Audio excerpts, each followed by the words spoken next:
Hello everyone, आज हम करेंगे क्लास 10 मैथ्स में chapter number 3 pair of linear equations in two variables. तो चलिए स्टार्ट करते हैं exercise 3.1। Let's read the first statement. Aftab tales his daughter 7 years ago I was 7 times as old as you were. Also 3 years from now I shall be 3 times as old as you will be. Isn't it that interesting? Represent this situation algebraically and graphically. तो इसमें आफ्ताब अपनी daughter से बात कर रहा है, अपनी बेटी से बात कर रहा है कि 7 years पहले I was 7 times as old as you were now. Then कि अब तुम जितनी हो, तुम आज से 7 years पहले मैं तुमसे 7 times बड़ा था। और अगर हम आज से 3 years बाद की बात करें, 3 साल बाद की बात करें, तो जितनी तुम्हारी एज होगी मैं उससे 3 times बड़ा होऊंगा। तो कितनी इंटरेस्टिंग सी सिचुएशन दी हुई है। हम इससे इक्वेशन फॉर्म करेंगे और फिर हम उसको ग्राफिकली रिप्रेजेंट करेंगे। तो चलिए स्टार्ट करते हैं। तो देखिए, जैसे स्टार्ट करने से पहले एक चीज़ आपको बताऊंगी। जैसे हम चैप्टर कर रहे हैं pair of linear equations in 2 variables. इसमें 2 इक्वेशंस बनेंगी, 2 इक्वेशन से एक पेयर बनता है, ठीक है। और इसमें हम 2 वेरिएबल्स को यूज़ करेंगे क्योंकि चैप्टर में 2 वेरिएबल्स है ना। तो 1 वेरिएबल हम आफ्ताब के लिए यूज़ करेंगे एंड 1 वेरिएबल हम उसकी डॉटर के लिए यूज़ करेंगे। तो चलिए स्टार्ट करते हैं।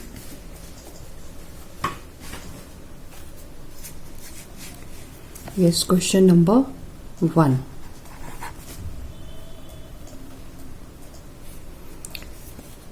लेट, सबसे पहले हम सपोज करेंगे आफ्ताब की एज को।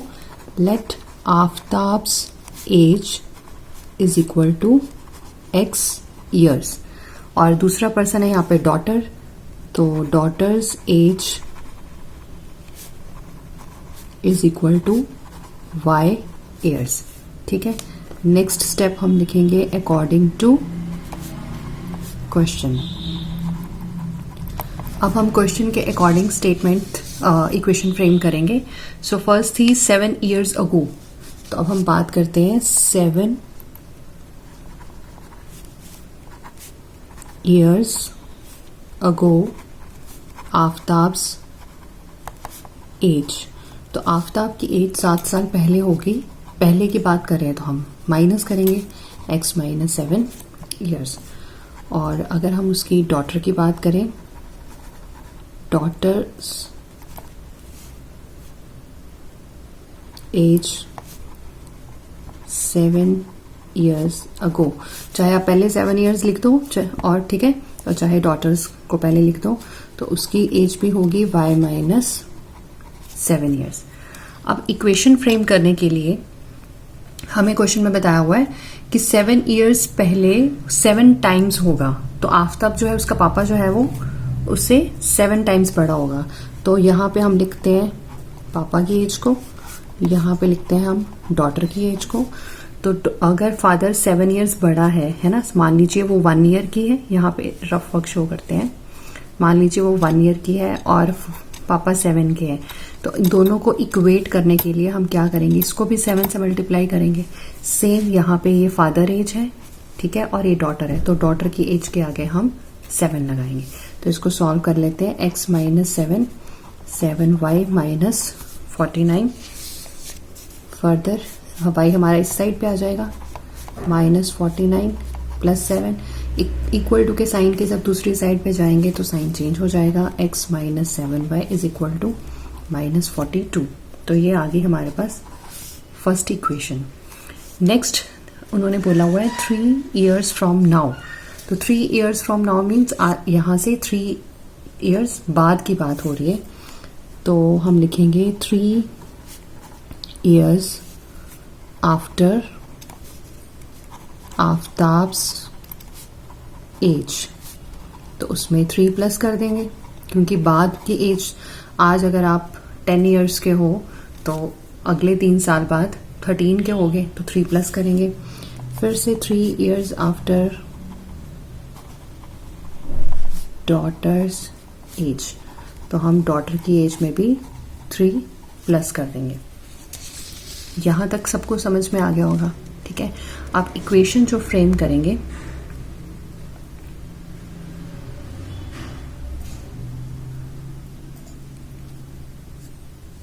इक्वेशन फ्रेम करने के लिए I shall be 3 times as old. तो ये हुए पापा की age equal to daughter's age. तो 3 टाइम्स है तो डॉटर के आगे हमें 3 लगाना पड़ेगा। तो x प्लस 3, इसको हम मल्टीप्लाई करेंगे, x माइनस 3y, 9 माइनस 3। आपने अपनी छोटी क्लासेस में सीखा हुआ ये सब कुछ। तो ये बन जाएगा x minus 3y equal to 6। तो ये आ गई हमारे पास सेकेंड इक्वेशन। अब हमने दोनों इक्वेशंस फाइंड आउट कर लिए। तो क्वेश्चन में हमें इसको अलजेब्रिकली सॉल्व करने के लिए तो नहीं बोला हुआ, रिप्रेजेंट द इक्वेशन। तो हमने दोनों इक्वेशंस को रिप्रेजेंट कर दिया। अब इसको ग्राफिकली सॉल्व करने के लिए क्या करेंगे, सबसे पहले देखिए, अगर हमें इसको ग्राफ पे शो करना है तो ग्राफ में जैसे आप ये बनाते थे कार्टेशियन प्लेन, ठीक है। तो इसके लिए आपको इस ग्राफ पे ड्रॉ करने के लिए at least you need 2 points. 2 points होंगे तो ज्वाइन करके एक लाइन बनेगी या इस तरह से वो लाइन आएगी, ठीक है। तो 2 पॉइंट्स फाइंड आउट करने के लिए हम क्या करेंगे, ये है, हम फर्स्ट इक्वेशन लेते हैं x minus 7y is equal to minus 42। तो अगर हम सपोज x की वैल्यू 0 पुट कर लेते हैं, if x is equal to 0, 7y minus 42 minus 7y equal to minus 42, minus minus cancel. तो y की वैल्यू आपके पास आ जाएगी 6। मीन्स कि अगर x की वैल्यू 0 होगी तो y की वैल्यू 6 होगी। पहले x लिखेंगे फिर बाद में y लिखेंगे। सेकेंड इक्वेशन, अगर हम x की वैल्यू y को 0 ले लेते हैं एक बार, x माइनस 7, y की जगह 0 पुट कर देते हैं, माइनस 42, x माइनस 0 माइनस 42। तो x की वैल्यू आ जाएगी माइनस 42, मीन्स माइनस 42 एंड 0, ठीक है। आप देखिए ये थोड़ी वैल्यू बड़ी आई है हमारे पास। अगर हम चाहें तो हम कोई और वैल्यू भी ले सकते हैं यहाँ पे y की, जिससे कि अगर वैल्यू थोड़ी छोटी आप लेके आना चाहते हैं तो छोटी वैल्यू भी लेके आ सकते हैं। इसको भी ग्राफ पे शो कर सकते हैं ग्राफिकली हम। और अगर आप कोई 0 की जगह 1 पुट कर सकते हैं, 2, 3, 4 कोई भी वैल्यू पुट कर सकते हैं, तो जिससे कि आपके पास 2 अदर वैल्यूज आ जाएंगी, ठीक है। तो फर्स्ट इक्वेशन के अकॉर्डिंग हमारे पास किस तरह से आएगा x एंड y। अगर मेरे पास x 0 है तो y 6 होगा, अगर मेरे पास x माइनस 42 है तो y 0 होगा। ये देखिए फर्स्ट ग्राफ पे मैं इसको रिप्रेजेंट करूंगी, ठीक है। अब मैं इस सॉल्व करती हूँ सेकेंड वाली इक्वेशन को। तो चलिए सेकेंड इक्वेशन को सॉल्व करते हैं। सेकेंड इक्वेशन है हमारे पास x minus 3y equal to 6, ठीक है। अब इसमें जैसे हमने पहले सॉल्व किया था वैसे ही सॉल्व करते हैं। Let x is equal to 0, ठीक है। तो x की जगह 0 आ जाएगा, minus 3y equal to 6, minus 3y equal to 6, y is equal to 6 upon minus 3, तो आ जाएगा माइनस 2। मीन्स मेरे पास x 0 होगा तो y होगा माइनस 2। अब नेक्स्ट हम करते हैं सिंपल वे में, एक बार x को 0 कर लिया, एक बार y को 0 कर लेते हैं। x minus 3 0 equal to 6, x minus 0 equal to 6, x is equal to 6। तो इसको हम लिख सकते हैं x 6 y 0। इसमें तो दोनों वैल्यूज छोटी आई हैं, बड़े इजीली बन जाएगा। तो x y, x 0 तो y माइनस 2, x 6 तो y 0। ये हमारा हो गया सेकेंड बॉक्स। तो देखिए फर्स्ट वाला बॉक्स मैं आपको दिखाती हूँ, ये हमने अभी यहाँ पे किया था सॉल्व, ठीक है। और ये हमारा सेकेंड इक्वेशन के साथ सेकेंड बॉक्स आया। अब आप इसको ग्राफिकली बहुत इजीली सॉल्व कर सकते हैं, ग्राफ पेपर पे भी कर सकते हैं, सिंपली भी। वैसे आपको पेपर में तो ग्राफ पेपर पे ही सॉल्व करना है, मैं आपको सिंपली इसी पेपर के ऊपर सॉल्व करके दिखा देती हूँ।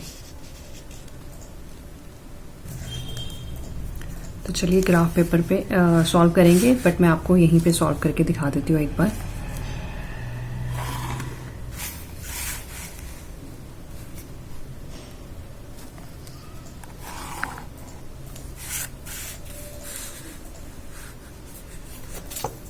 ये होती है हमारी x डैश y, और यहाँ पे हमारा बनेगा वाई डैश, ये पॉजिटिव साइन, ये भी पॉजिटिव साइन, ये है नेगेटिव साइन, और ये भी होता है हमारे पास नेगेटिव साइन, ठीक है। तो ये हमारा ओरिजिन। यहाँ पे अगर हम मार्क करेंगे, देखो इसमें तो हम 1 1 मार्क कर सकते हैं क्योंकि इस टेबल में 0 -2 6 0 है, बट जो हमने ये वाला टेबल लिया है इसमें हमारा x 0 है, y 6 है, और इसमें x हमारे पास -42 है। अगर x हमारे पास -42 अगर हम वैल्यू लेते हैं तो इट मीन्स हमें कुछ वैल्यूज जो है बड़ी बड़ी लेनी पड़ेंगी वैल्यूज, राइट। तो देखिए अगर x -42 हम लेते हैं, हम ऐसे करते हैं कि y की वैल्यू हमने 0 पुट की है, वैसे तो इसके साथ भी सॉल्व कर सकते हैं। अगर आप x को -42 प्लॉट करना चाहते हैं तो आप 5 का गैप लेंगे, जैसे जो हम यहाँ पे ग्राफ में रिप्रेजेंट करेंगे, तो यहाँ पे हम 5 10 15 20 25 30 35 40 ऐसे लेंगे। अगर हमें कुछ छोटा लेना है तो कोई और नंबर भी ट्राई करके देख लेते हैं। हम यहाँ पे हमने लिया हुआ है y = 0, तो अगर हम y की जगह 7 लें तो x - 7 7 = -42, x - 49 -42, x is equal to -42 + 49 7। तो मीन्स अगर x 7 लेते हैं तो हमारे पास y 7 लेते हैं तो x की वैल्यू भी हमारे पास 7 आती है। तो ये दोनों वैल्यूज हमारे पास 7 आएंगी। मैंने y की वैल्यू 7 पुट की है तो x की वैल्यू भी मेरे पास 7 आ रही है। तो हम ये वाली वैल्यूज कर लेते हैं। अगर हम ये वाली वैल्यूज लेंगे तो हमें बड़े बड़े मतलब जो गैप है वो ज़्यादा नहीं लेना पड़ेगा, हम सिंपली ले सकते हैं यहाँ पे 1 2 3 4 5 6 7। सेम यहाँ पे भी ले लेते हैं 1 2 3 4 5 6 7 -1 -2 -3 -4 -5 -6 -7, और सेम नीचे भी ले लेते हैं -1 -2 -3 -4 -5 6 -7। अब हमारे पास जो फर्स्ट टेबल के अकॉर्डिंग वैल्यूज थी x 0, y की वैल्यू 6, तो ये पॉइंट आएगा। और नेक्स्ट थी x 7, y भी 7, x 7 y की वैल्यू भी 7। तो अगर हम इन दोनों को ज्वाइन करेंगे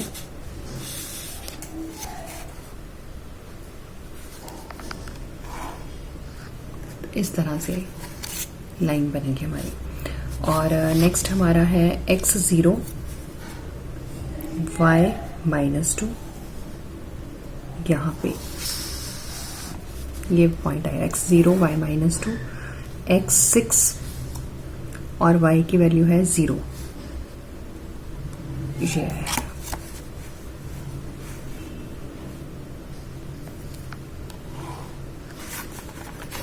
तो इस तरह से हमारी ये 2 लाइंस बनेंगी। तो ग्राफिकली इस सम को हम इस तरह से रिप्रेजेंट करेंगे। अगर आपकी कोई भी वैल्यूज आती है, वैसे नॉर्मली हम क्या करते हैं, एक बार x 0 लेते हैं, एक बार y की वैल्यू 0 लेते हैं, बट अगर हमारे सम में कुछ थोड़ी बड़ी वैल्यूज आती हैं तो उसके अकॉर्डिंग हम अपने सम की वैल्यू को कुछ और पुट करके x या y जो भी हम पुट कर रहे हैं, दोनों की वैल्यूज में कोई भी वैल्यू हम पुट कर सकते हैं, ठीक है। तो जिससे कि हम कंफर्टेबली ग्राफिकली इक्वेशन को रिप्रेजेंट कर सके। तो आपने इस सम को ग्राफिकली रिप्रेजेंट करना है। मैंने आपको मेथड बता दिया किस तरह से आप रिप्रेजेंट करेंगे।